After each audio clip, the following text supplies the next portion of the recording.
el estudio de la epístola del apóstol Pablo a los Efesios, o la carta a los Efesios, ¿verdad?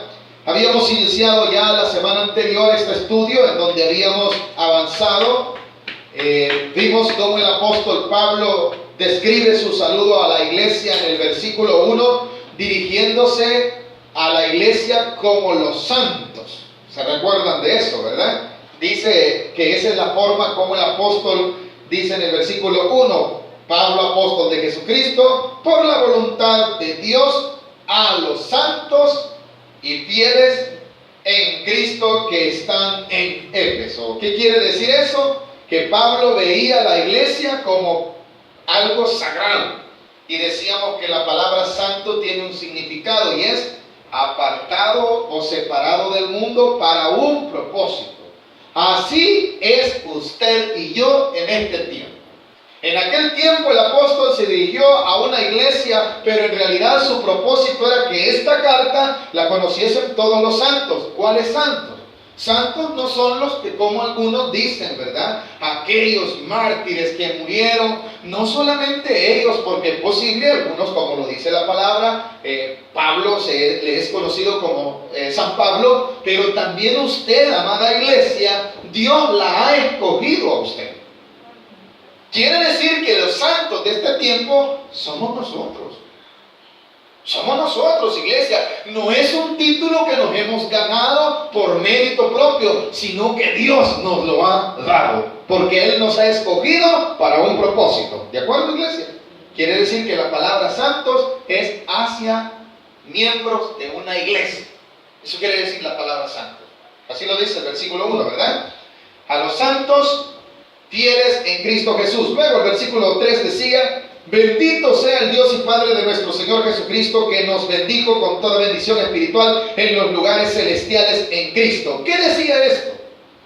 Que la iglesia es un plan de Dios. Dios planificó esto que usted ve aquí.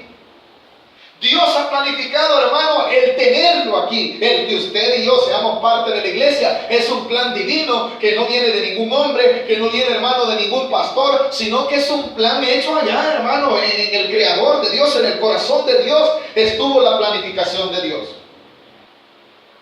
El deseo de Él fue, hermano, que nosotros fuésemos reunidos como iglesia, como parte de algo precioso, pero que decíamos también que el apóstol Pablo trata la carta dándole a entender a la iglesia que la iglesia es el cuerpo. Ese cuerpo tiene una cabeza. ¿Y quién es la cabeza de ese cuerpo? Cristo. Amén, iglesia. Usted y yo, ¿qué somos? ¿Parte de qué? Del cuerpo de Cristo. Lo está diciendo la carta, porque al final lo dice, ¿verdad? ¿Y qué estaba tratando de explicar el apóstol? Que la iglesia, hermano, no es un plan humano. La iglesia no se inventó en la tierra. La iglesia, hermano, no fue planificada por unos hombres. La iglesia no tiene su sede o su origen aquí en la tierra. Vuelve a leer el versículo 3 y ahí nos dice a dónde fue que nació la iglesia. ¿Qué dice? Bendito sea el Dios y Padre de nuestro Señor Jesucristo, que nos bendijo con toda bendición espiritual. ¿A dónde dice? En los lugares celestiales en Cristo. En Cristo Jesús, Dios planificó darle todas las riquezas y bendiciones que Él tenía a través de Cristo Jesús. Pero ¿dónde estaba siendo planificado? En los lugares celestiales, dice. Allá se originó esto. De allá vino el plan de salvarnos, de allá vino el plan de rescatarnos. Versículo 3 lo dice, 4, según nos escogió en Él. ¿Cuándo lo escogió Dios a usted y a mí? Según el versículo 4. Antes de la fundación. ¿Verdad que no es un plan humano entonces la iglesia? La iglesia, hermano, es parte del plan divino de Dios. El versículo 4 ratifica, hermano, que es antes de que la tierra fuese formada, hermano, antes de que el mundo fuera creado. Dios ya había planificado que iba a existir la iglesia y que la iglesia iba a ser el cuerpo ¿de quién? De Cristo. Por eso dice el versículo 4, ratificando, según nos escogió en Él. Cuando dice nos escogió en Él, se refiere en Cristo. En Cristo usted fue escogido, en Cristo fue usted santificado, en Cristo fue usted redimido, hermano. En la muerte de Jesucristo, usted y yo fuimos justificados. Todo lo encontramos ¿a dónde, hermano? En Cristo. Y de ese plan, ¿a dónde nació? Nació de Dios. Y dice que cuando se lo inventó, el tiempo, lo dice el versículo 4, según nos escogió en Él antes de la fundación del mundo. Antes de que usted dijera, hermano, que ya existía esto, Dios ya había planificado escogerlo a usted y a mí. ¿Para qué, dirá usted? Para lo siguiente, versículo 4. Para que fuésemos, otra vez dice, santos y sin mancha delante de Él. Quiere decir que usted delante de Dios está limpio. ¿Por qué? ¿Porque usted es limpio? No. Porque en Cristo Jesús, allí, hermano, usted fue limpiado de todo pecado. Usted fue perdonado de todos sus pecados en Cristo Jesús. Es a Él que le debemos todo. Es Él quien nos dio de su riqueza. Lo sigue diciendo, versículo 5. En amor, habiéndonos predestinados para ser adoptados hijos suyos por medio de Jesucristo, según el puro afecto de su voluntad. Qué lindo, ¿verdad? Usted se puede llamar hijo de Dios, no porque el título se lo dé la iglesia, sino porque en Cristo Jesús Él lo adoptó como hijo. Dios lo adoptó a usted y a mí como su hijo. O sea, para Dios no solo somos una simple creación, para los vecinos, para el mundo de este tiempo, usted y yo no somos nadie, pero para Dios dice que somos su tesoro. Somos escogidos por Él, hermano. Dios sabe que cuando le ve a usted, no le ve conforme somos físicamente nada más. En nosotros ¿qué ve el Señor? La salvación que Jesús hizo en la cruz del Calvario. Ve cumplido su propósito. Ve que usted ya no es la misma persona. Quiere decir que Dios le ve con ojos de amor, hermano.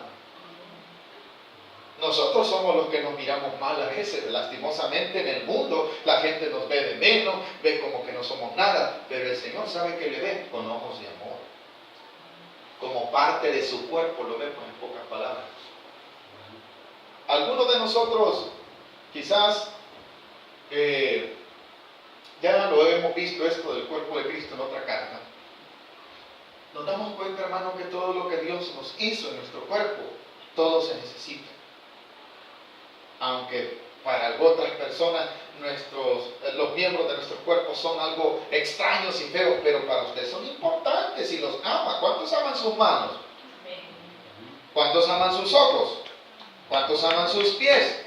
¿Por qué? Porque son suyos, porque son parte de su cuerpo. Amén, iglesia. Así Dios también en Cristo Jesús le ha hecho ese cuerpo. Quiere decir que Cristo lo ve como algo especial, como parte de su cuerpo. Miren. Y todo eso Dios lo planificó desde ese tiempo. Versículo 6, para alabanza de la gloria de su gracia, con la cual nos hizo aceptos. O sea, no fuimos nosotros los que llegamos a merecer algo del Señor, sino que Él nos tomó tal y como éramos. Mira, hermano, de llegarnos a Jesús, no debemos nosotros creer que somos algo para poder decir, yo merezco que el Señor me acepte. No, nosotros tenemos que entender que no somos nada y que Él, de esa nada, Él nos hace alguien, Él nos da nombre. Nosotros no somos nada, somos una creación caída en el pecado de Adán. Pero ¿qué hizo el Señor? No siendo nada, Él nos tomó y ahora nos da un nombre. Escogidos nos dice, ¿verdad? Nos llama santos, nos llama, hermano, parte de su cuerpo. Eso es lo que Dios hizo en cada uno de todos los creyentes. Y el versículo 7 dice, ahora hemos explicado que la carta trata, Dios planificó la iglesia, ¿amén, hermanos? Jesús la compró para adoptarnos, para poder tener todos los beneficios que Dios quería para su iglesia. Alguien tuvo que pagar el precio, ese precio ya fue pagado. ¿Quién lo pagó? Jesús. Quiere decir que el plan de la iglesia lo hizo Dios. Jesús la compró. Pero viene también otra área, de que el Espíritu Santo prepara la iglesia. Mientras usted vive aquí en la tierra, usted no está solo, tiene al Espíritu Santo. Y que en eso, lo hemos leído en los primeros versículos de la lectura de este día, que ella era la arras, como la garantía. Decía, ¿hay algo de Dios en nosotros? Sí, ¿qué es? Su Espíritu Santo. Hermano, ¿y por qué usted dice que ahora somos justificados, que ahora somos santificados, que ahora somos escogidos, que ahora somos parte del cuerpo de Cristo? Por lo que dice el versículo 7. Léalo conmigo. Iniciamos el estudio de hoy. En quien tenemos redención por su amén. No por su mérito. No porque usted se rebusque, no porque usted sea una gran persona y merezca que la atención, llama la atención de Dios. No, hermano. Él sabía que no éramos nada, como lo acabamos de decir. No éramos nada, hermano. No, hombre, si el pecado latente está en cada uno de nuestros cuerpos, pero a pesar de eso, el Señor sabe. ¿Y qué hizo, hermano? Bueno, como ellos están en pecado, Él dijo, yo voy a rescatarlos. Eso es lo que hizo Jesús.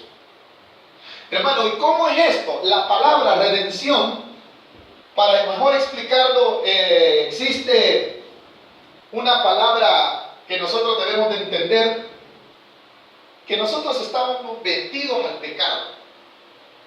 El pecado es lo que a la humanidad le impide tener comunión con Dios. ¿Estamos de acuerdo en esto?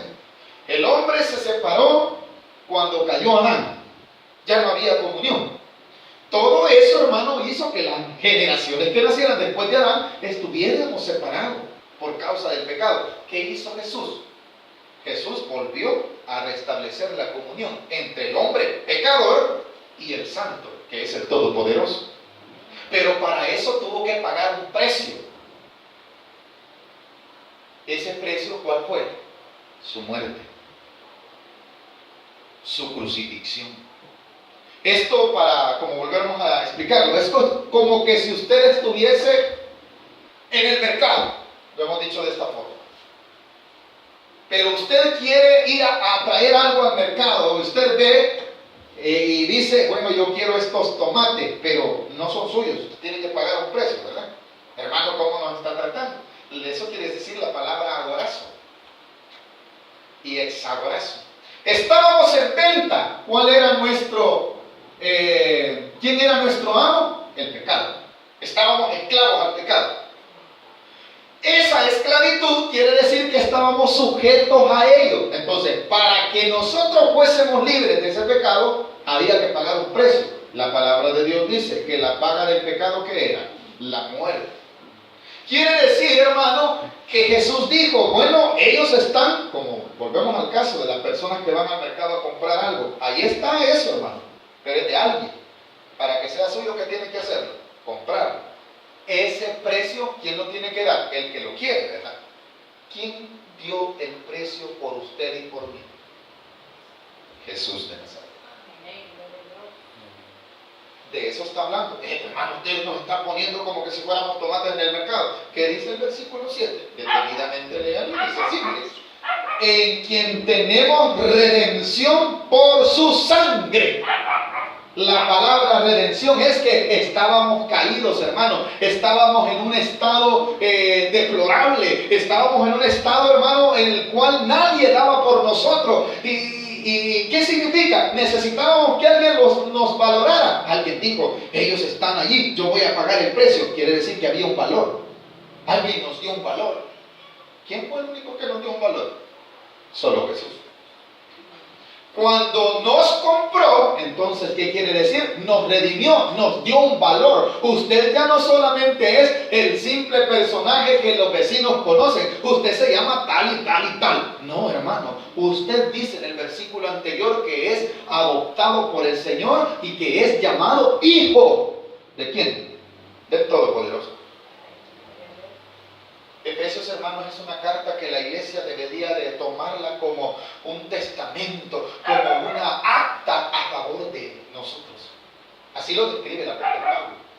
Dice el versículo 7, ¿verdad? En quien tenemos redención. Pero para eso teníamos que pagar algo. Nosotros no podíamos hacerlo. Lo pagó Él. Y dice lo siguiente: por su sangre. Ese fue el precio. Ese fue el precio. Usted entonces, ¿qué vale? No vale dinero, vale la sangre. ¿Cuál sangre? La del mismo Señor Jesucristo. Tan valorosos somos para Dios que dio su sangre, mi hermano.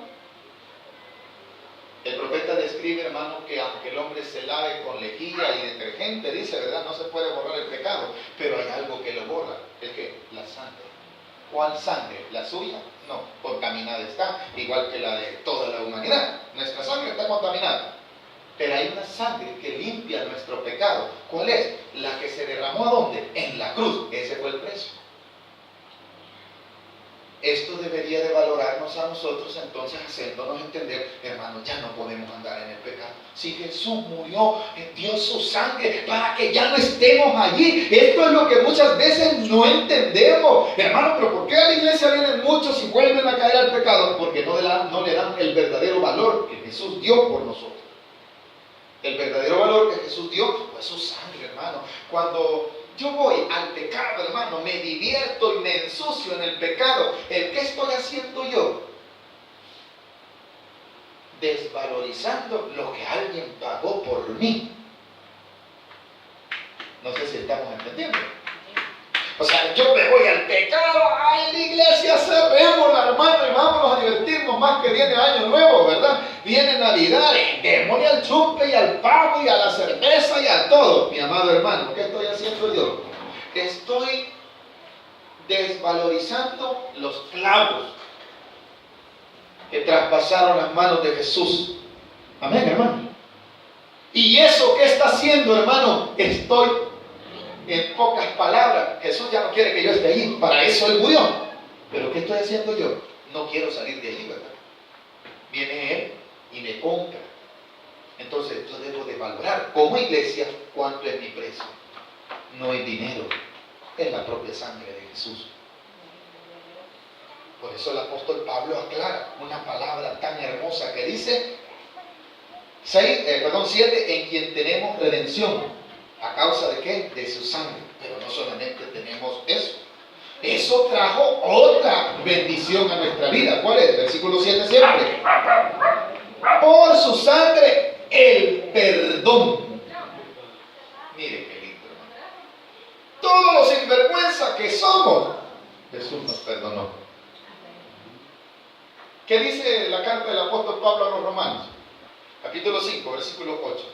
Mas Dios muestra su amor en que siendo aún pecadores, Cristo así murió por nosotros. ¿O cree usted que Jesús vino por gente santa? No, por nosotros los sinvergüenzas vino.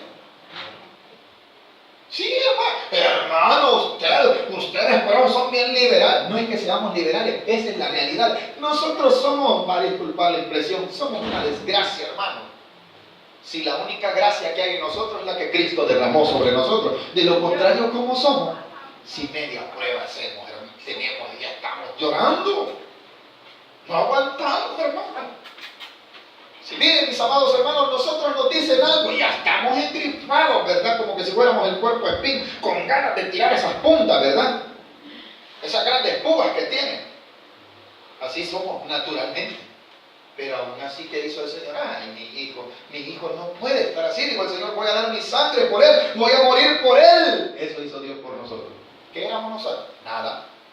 El valor que ahora usted y yo tienen. Hoy se dice usted, hermano. Pero antes el apodo se decía. Así es nos trata. El mundo, ¿cómo se trata? ¿Por el nombre o por el sobrenombre? Porque según ellos no tienen valor. Y en los apodos más feos que existen. Así se trata, y así nos tratábamos nosotros en esos tiempos. Ahora usted y yo nos conocemos como hermanos. ¿Por qué? Esa es la gracia ya de Dios, la nueva obra que Dios ha hecho. Pero para eso usted tuvo que haber entendido que no era nadie y que Dios ahora lo ha hecho algo. Él, no nosotros. En Él decía, seguimos, ¿verdad? ¿Qué encontramos entonces? Redención y perdón. Ya no vayamos al pecado, hermano. Y allí nos ha sacado el Señor. Libres somos de eso. Ya nos compró, pagó un precio, la sangre. Versículo 7. Por su sangre en el perdón del pecado, según, aquí hay algo que tenemos que entender. Las riquezas, ¿de quién dice? La gracia que ahora, lo que decíamos, ¿verdad? Se oye bien pesado, es decir, hermano, somos una desgracia. Si humanamente somos una desgracia, pero ahora ya no. Ahora es que está la riqueza de la gracia de Dios vino hacia usted. ¿Y lo hizo cómo? Lo llenó de gracia, hermano. Fíjese, hermano, que hay algo que usted debe tomar en cuenta cuando dice el versículo 7 al final. Según las riquezas de su gracia. dice que nos dio de su riqueza, sino que según tenía Él en riqueza, así nos dio. Desmerecidamente, no lo merecíamos, pero Él nos trajo. ¿Y cómo nos trajo? Toda su gracia. Cuando dice según, esto es como algo, hermano, que, como está hablando de riqueza, vámonos a una persona que tiene mucho dinero, que es rico materialmente. Cuando una persona rica da a alguien pobre, pero da, hermano, de la riqueza, no según su riqueza. Esa es una diferencia. Sino que, hermano, es como que le esté dando una propina de $1 todos los días, $1. El que le está dando de su riqueza, pero no está dando según su riqueza. Porque si fuese dando según su riqueza, él es bien rico. ¿Cómo haría la persona que va a dar? La va a hacer rica también. ¿Por qué? Él tiene tanta abundancia que esa abundancia lo llena y lo sacia. Dios hizo así. Él fue el único que hizo eso. Como Dios sobre nosotros de su gracia, según Él tenía, así la derramó, no por poquito. Dios entregó todo, hermano. Dios dio toda su vida. Él no solo murió una parte. ¿Qué murió de Jesús? Murió todo. Quiere decir que entregó todo. Así, según era rico Él en amor, así le dio a usted. Según era su riqueza en la gracia, hermano, es grande en riqueza. ¿Qué le dio toda la gracia? Se la derramó a usted. No dio solo una parte, no, dio de todo lo que tenía. Es una gran diferencia. Una persona puede ser rica, pero de esa riqueza solo da lo que él quiere. Mas el Señor dio según lo que tenía. Así como tenía, así derramó. Usted y yo somos ricos en la gracia del Señor Jesús. Porque no nos dio una miseria, ¿no? ¿O creen ustedes que el Señor nos dio, se le cayó una pequeña de su gracia? ¿Verdad que no? Nos dio de todo, hermano. Solo te voy a perdonar 3 pecados. No dice así, ¿verdad? Todos. ¿Cuánto nos alegramos por esto, hermano? Eso es lo que Dios hizo a través de Jesús. Entonces, estamos en la parte en la que Jesús compró la iglesia. Ya vimos que la iglesia fue un plan de Dios, ¿verdad? La otra parte era Jesús ha comprado la iglesia. Había que pagar un precio. 8. Que hizo, aquí está, para que vean, sobreabundar. ¿Qué quiere decir? Que no te dio poquito. Para aquellos que creemos, hermano, el Señor perdona, pero poquito. Nos perdonó todos, hermano. Nos perdonó todo. Nosotros somos los que volvemos a ese pecado del cual el Señor ya nos perdonó. Somos nosotros los necios. Él ya dio su pago. Él ya pagó por nosotros. ¿Qué dice el versículo 8? Que hizo sobreabundar para con nosotros en toda sabiduría. Aleluya. Dejemos de andar llamando, hermano, es que yo soy bien dundito. Reprenda eso, hermano. Usted y yo no somos dunditos. Dunditos éramos antes de venir a Cristo. Hermano, qué ofensivo. Si hay algunos que como que nos quisiéramos dar lástima a nosotros solos. No, mis amados hermanos, dice que el Señor dio de su inteligencia, ¿cuánto dio también? Nos hizo sobreabundar. Y de su sabiduría también en abundancia le ha dado. Pero ¿por qué no se refleja? Porque no lo hemos tomado. No la hemos hecho nuestra. Dice el versículo 8, ¿verdad? En quien tenemos redención, 8, que hizo sobreabundar para con nosotros en toda sabiduría e inteligencia. 9, dándonos a conocer el misterio de su voluntad, según su beneplácito, el cual se había propuesto en sí mismo. ¿Qué quiere decir dándonos a conocer el misterio de su voluntad? Usted y yo conocemos, la palabra misterio quiere decir algo desconocido, pero usted ya no tiene el concepto de Dios como algo misterioso, ya se le reveló, ya no es un misterio. Para otros es un misterio, pero según el versículo 9 dice, dándonos a conocer el misterio de su voluntad. Dios ya reveló parte de su misterio. ¿Cómo así, hermano? ¿Cuántos conocemos que el Señor Jesús murió por cada uno de nuestros pecados? ¿Eso fue qué? Hecho por el Señor. Quiere decir que ya se lo reveló, usted ya lo conoce. Ese hecho, hermano, hermano, de que Jesús vino y murió por cada uno de nosotros, ya no es un misterio. Eso ya nos lo reveló a nosotros, es una realidad. ¿Y cómo lo hizo? Según le pareció a él, según su voluntad, dice el versículo 9, nuevamente, dándonos a conocer el misterio de su voluntad, según su beneplácito. Según Dios quiso, así se reveló a los que quiso. Y dice al final del versículo 9, el cual se habría propuesto, o sea, él de su voluntad nació todo, hermano. ¿Qué quiere decir? Que nadie puede conocer algo de Dios si Dios no se lo revela. O sea, no hay, miren, aprendamos algo esta noche según este versículo. ¿Qué quiere decir esto? Hermano, yo no puedo andar diciendo, hermano, yo conozco tal cosa de Dios. No, es Él el que me lo revela. ¿Cómo así? Nadie puede andarse jactando, hermano. No, si yo sé que Dios tal y tal. Dios te lo revela. Nosotros no podemos. Él dice de su voluntad, según su beneplácito, así lo revela. O sea, el hecho de conocer algo de Dios, algún propósito, discernir algo de Dios, no depende de lo humano, depende de que Él se lo revela. El que tenga usted inteligencia, sabiduría, no depende de su gran mérito humano, depende de que Dios se lo esté revelando, Dios le esté dando esa sabiduría, Dios esté derramando sobre usted esa inteligencia. Todo depende de Dios entonces, hermano. Y todo eso usted y yo lo hemos alcanzado por medio de la sangre de Jesucristo, por medio del perdón de pecados. Dice el versículo 10. De reunir, bueno, pero esto es seguido, porque dice, el cual se habría propuesto en sí mismo. ¿El qué se habría propuesto el Señor en sí mismo? De reunir todas las cosas, ¿en quién? En Cristo. O sea, en Jesús está, hermano, todo. El Señor Dios Todopoderoso dejó todo a su Hijo Jesús. Le heredó el ¿qué? El trono. Le heredó también el ¿qué? El juicio. ¿Cuántos sabemos eso, hermano? Y no solamente eso. En otra parte de las cartas dice que toda lengua confesará ¿el qué? Que Jesús es el Señor. ¿Y qué dice de la rodilla? Y toda rodilla se doblará ante Él. O sea, dentro de ese plan divino de que Dios dejó todo su poder a su Hijo Jesús, así como se le reveló a usted que usted fue escogido de parte de Él, así también Dios nos ha revelado su voluntad a futuro.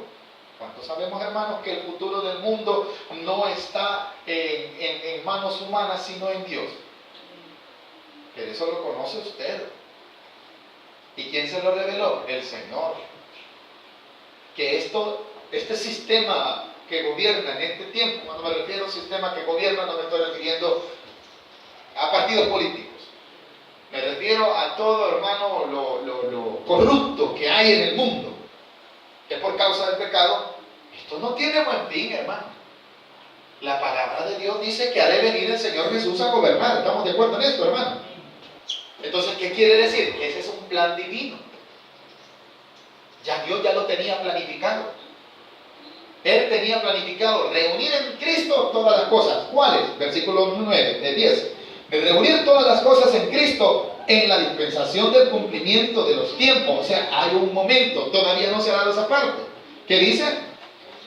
Así las que están en el cielo como las que están en la tierra. Todo lo tiene controlado el Señor Jesús. Él tiene el poder. ¿Quién se lo dio? Dios. De su voluntad estaba hacerlo. Él lo reveló así, dice el versículo que acabamos de leer. Pero no solamente eso. Terminemos en el 11 porque ya no tenemos mucho tiempo para continuar. En Él, otra vez, todo lo encontramos en Cristo, ¿verdad, hermanos? En Él, asimismo, tuvimos herencia, habiendo sido predestinados conforme al propósito del que hace todas las cosas según el designio de su voluntad. Dios lo escogió y lo predeterminó a usted que fuese un hijo de Dios. ¿Cuántos le damos la gloria al Señor por esto, hermano? Que gracias a Dios usted fue escogido para honrar el nombre del Señor. Usted no fue de los que quedaron ignorados para blasfemar el nombre de Dios. Bendito Dios, que Dios se le reveló a usted por medio del Evangelio. Pero eso dependió ¿de quién? Del Señor. ¿Y a dónde nació ese plan? En el cielo. Para eso Jesús murió y lo compró con su sangre. ¿Qué más hemos aprendido, hermanos? Que todo esto era un plan de Dios. Y que a dónde y en qué tiempo se inventaron ese plan. Antes de la fundación del mundo. Antes de que usted llegase al vientre de su madre, ya Dios sabía quién iba a ser usted, quién usted se iba a glorificar. Así que denle la gloria a Dios, hermano. Que usted fue parte de los que Dios dijo, estos son los que me van a glorificar. Y ahí aparecía su nombre. No porque usted se lo merece, sino porque Dios dice que lo había escogido para su gloria. ¿Hemos aprendido algo esta noche, hermanos?